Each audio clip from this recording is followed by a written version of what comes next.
y'all were born.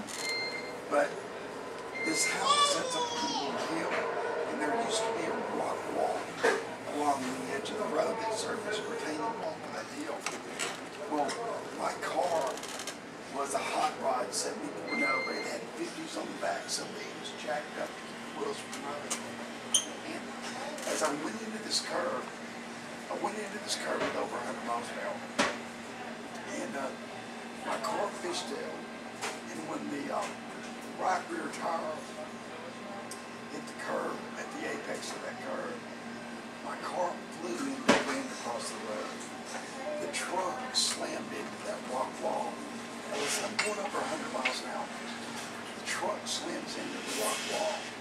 And I went through the back glass and snapped my neck on the rocks. The head injury alone should have killed me.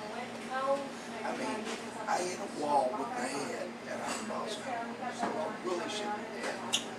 But, so, it's like, as soon as that happened, as soon as the car came to a stop, there was a cedar tree in this front yard, and my car catapulted over this wall, and it flipped into the top of the cedar tree, and the elasticity of this tree shot my car back out into the street. It landed 120 feet from where it impacted the wall. Now, as soon as my car came to a stop, I'm looking down on it. I didn't know I was dead, but I could see everything. And I could see all these people, I mean, because it's like 10:30 or 11 o'clock at night, not that late, on a Saturday night. I was going home early because I was going to have my car painted the next morning. So there's a gallon of metallic blue paint and another gallon of thinner in the back seat doing all the splitting with me. So as soon as the car comes to a stop, I'm looking down on it. And I didn't know I was dead, not at first. But I see all my friends running out. And they're yelling. I can see them yelling, but I can't hear them. And I saw a police car came up, and I could see the lights, but I didn't hear a siren. I couldn't hear anything. And then I felt this really evil presence behind me. And I got real scared. And I mean, it was like I wouldn't look, because you always hear people talking about having this out-of-body experience, and they see this light at the end of the tunnel, and they walk towards the light. I knew that whatever was behind me was waiting to take me to hell, and I didn't want to look at it. And so,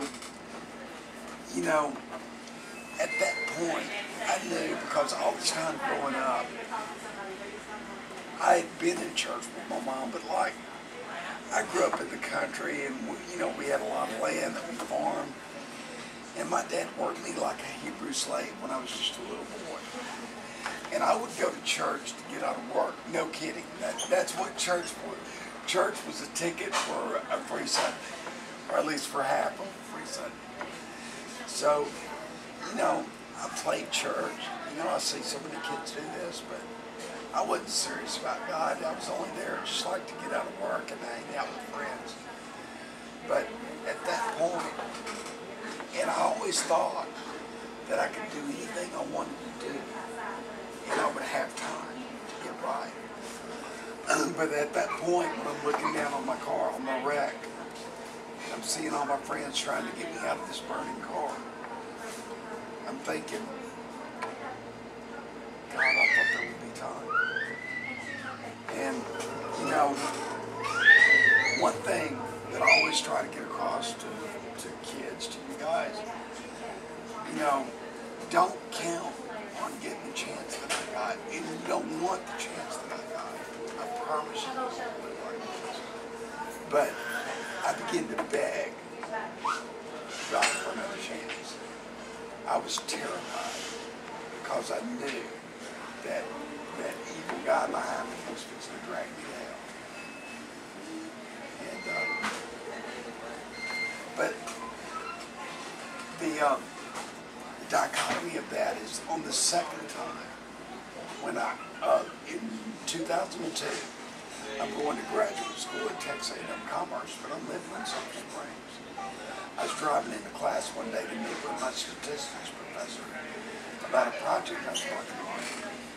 And when you come in on Highway 11, like you're going down by the swimming pool, Shelley was actually a lifeguard when we were there in college. But like, when you go in, the road curves, and there's like some trees right there.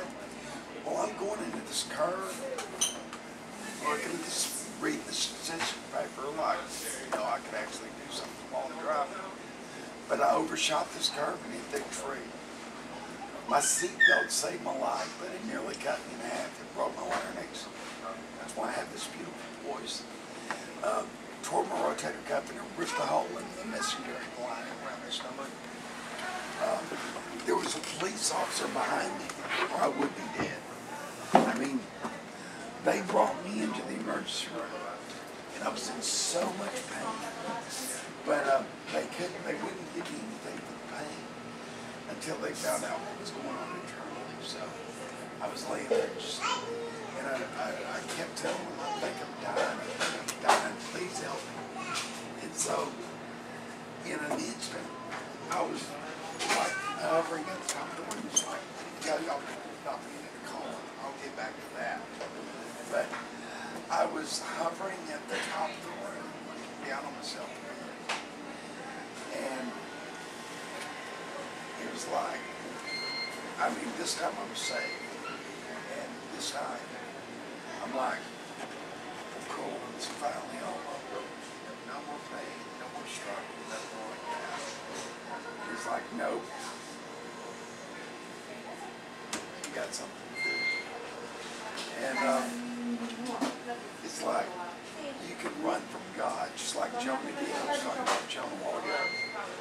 You can run from God, but God's going to find you. And, I wouldn't say that it's been great to be able to help people. Because like one night at Tatum High School, this was the first year that Tatum won state.